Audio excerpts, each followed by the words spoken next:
Bom dia, pessoal. Seja muito bem-vindo a mais um vídeo do canal. No vídeo de hoje, vocês vão participar de uma consulta médica para descobrir qual é o próximo passo que eu e o Isaac vamos tomar para conseguir engravidar. A consulta é com uma médica de fertilidade. Se vocês gostam desse tipo de vídeo, não esquece de dar o like, compartilhar com os amigos, mostra para sua amiga que está passando pelo mesmo problema que eu e meu marido. A gente está há 2 anos e meio sem conseguir engravidar. Então, bora lá pro vídeo.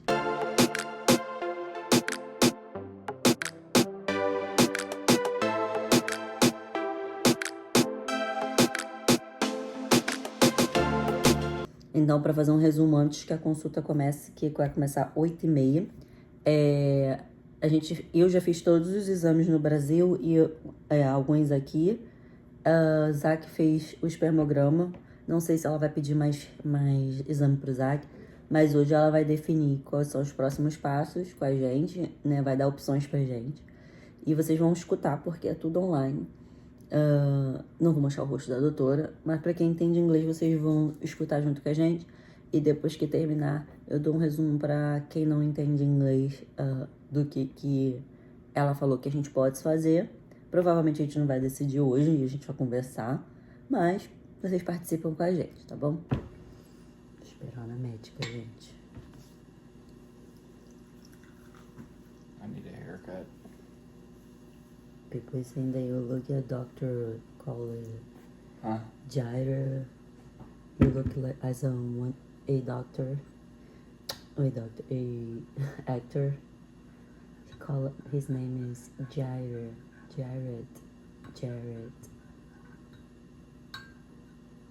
I'm gonna show you. I don't think you look as him. Just when you have your hair long. I think you looks like more Tom Brad. We're gonna show the picture of this guy, my fellows. Tom Brad. Yeah, if I shave.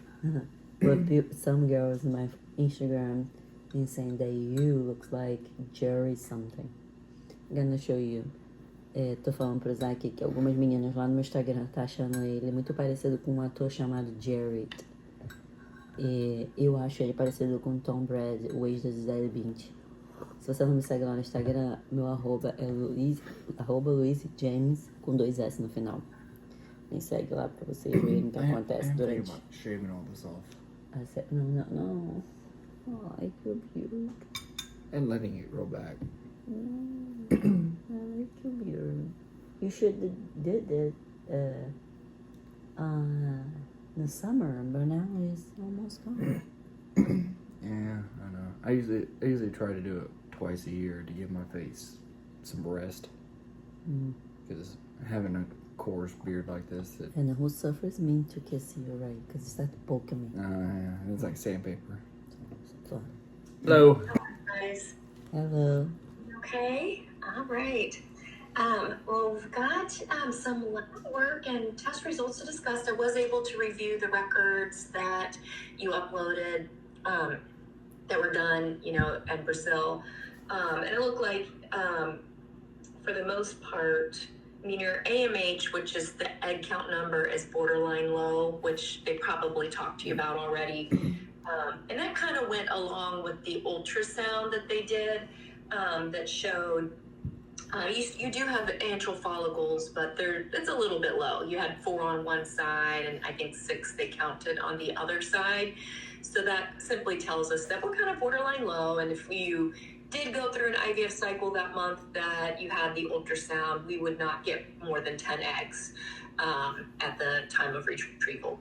But they can fluctuate a little bit. So it's all consistent. But the other blood work looked normal in terms of your thyroid and your A1C, those labs that they got. Now, as you know, the HSG did show that your tubes are open, but there is suspicious about a filling defect inside the uterus because of the way the dye did not completely fill the uterus. And I looked at the images, and I think you have a small fibroid inside the uterus. It's about 9 millimeters. So it's small, but it's right where a baby would need to implant. So prior to whatever treatment you decide you'd like to do, whether that's IVF or simpler strategies, you'd want to get that removed with a hysteroscopy. So that's a camera that goes inside the uterus while you're sleeping. It's done under anesthesia. It just takes about 10 to 15 minutes. And the camera can show me that filling defect, and I can use little instruments just to remove that, to clear your uterine cavity, because that can cause problems, cause miscarriage, or just, unsuccessful cycles in the future. So hysteroscopy, there's no cuts on your stomach or sutures or anything like that. It's a nice, minimally invasive procedure. You go home about an hour later. You can go to work the next day. You can work out. There's not really major restrictions on activity afterwards. And we can do those procedures downstairs in our surgery center if you want to have that done at some point. Okay. So otherwise, the semen analysis that was done is reassuring. The count was normal. It was 18 million. We wanted over 16 million, so we're at 18 million. 63% motility, that's good. We wanted over 42%. And then the morphology, we want at least 4% of the sperm to be normal shaped, and we are at 4%. So that's considered a reassuring semen analysis. So really, your workup is finished, and we just need to decide what makes sense moving forward for treatment. Have you thought more about IVF? I know you had asked me about it at the HSG appointment. Are you leaning toward that next, or what do you think? I think we don't know if our insurance is gonna cover some. Yeah. They already told you something? No, I'm going in early tomorrow so I can talk to my benefits guy. Yeah, we are willing to do, but we need to know if they... Right, the cost. Yeah, that's super important, because it's a big investment, and if your insurance is not going to cover it, then we'll need to think of other options, or you'll just need, sometimes people have to plan for it and work with, sometimes people need financing if that's the treatment you end up wanting to do. No matter what treatment we do, we should get that fibroid out of the uterus. So if you want, we can get that scheduled, or if you want to wait. If you're able to do IVF, you can create embryos first and then deal with the fibroid later. Or you could do the fibroid right now and then do IVF, later. I just, once you find out, maybe tomorrow talking to the insurance, you can decide about timelines. Now, with this fibroid thing, would that be covered under insurance? I mean, it is a medical diagnosis. You'd have to talk to them, because rarely I see some people where it wasn't covered for some reason. I have no idea why, because it's not fertility, it's a fibroid. Right. Filling defect. It's either a fibroid or a polyp. I think it's a fibroid. But usually it's covered, but that would be double checked before you show up for surgery, so that, not having a big out-of-pocket cost. Right. And also, I'd like to get some information about, was it FMLA? So for me to take off work, because I'll be able, to take her to appointments, drive her home and everything, and kind of a little low on vacation time now, so. Yeah, I know. I cannot give you any information on FMLA. I don't do that part of things. So you would basically work with your employer and the nurses for paperwork. I think you have to pay. There's an outside company that called Medicopy that we work with. I think there's like a $30 or $35 cost for paperwork to be filled out. If you have a specific paperwork that you need, you would just contact my nurses, and they would put you in touch with those people that handle the administrative paperwork. Okay. Yeah. Okay. Okay, and if we do not decide to do IVF, what the other option we have? The other option would be, the simpler option would be something like timing ovulation with medications and insemination. So we give you medicines to help time your egg development. We trigger your ovulation, so we know exactly when your fertile window is. And insemination involves just taking the sperm sample, wash it in the lab, put it inside the uterus. So that's IUI. It's a simple treatment. Success rates are lower than with IVF, but it's still an option. And you could start there. I usually tell couples, since it is, the success rate's about 10% to 12% per month. So that means, 80 to 90% of the time it doesn't work, because it's very simple treatment. I tell couples, if we're not pregnant after 3 IUIs, it is time to move on, because you don't want to keep paying for a treatment like that has such low success rates, after the 3rd or 4th one. Okay. Yeah, we what does that run usually? Out of pocket with oral medication and then the one-time shot is about $1,600 per cycle. That includes everything. Okay. Yeah, I think it's better we contact the insurance tomorrow. Okay. Yeah, you want to just let us know, and then think about when you want to schedule your hysteroscopy. And if you think you want to do that, like if you're wanting to do IUI first, we should get you scheduled for the hysteroscopy to set you up for success with that. If you want to do IVF, like say you find out you have some coverage, we can do that hysteroscopy later. Different ways we can handle this that will depend on your insurance. If my insurance cover, I will decide to do the hysteroscopy later. I'm pretty sure they're going to cover that. And we can just remove the egg first. Yes. I that's what most people do, because that's the hard part. Just get the hard part done. Yeah. Right? Okay. Well, that sounds good. So we'll wait to hear from you, and then just call my nurses, and then they can submit. You can also, when you let us know about the insurance piece, you can also let them know about the FMLA portion, and send us whatever paperwork you need forwarded to the Medicopy company. Okay. Thank you. You're welcome. Well, I hope you have a good rest of your day, and I'll look forward to seeing you when I see you. Okay, thank you. Bye-bye. Right. Bye.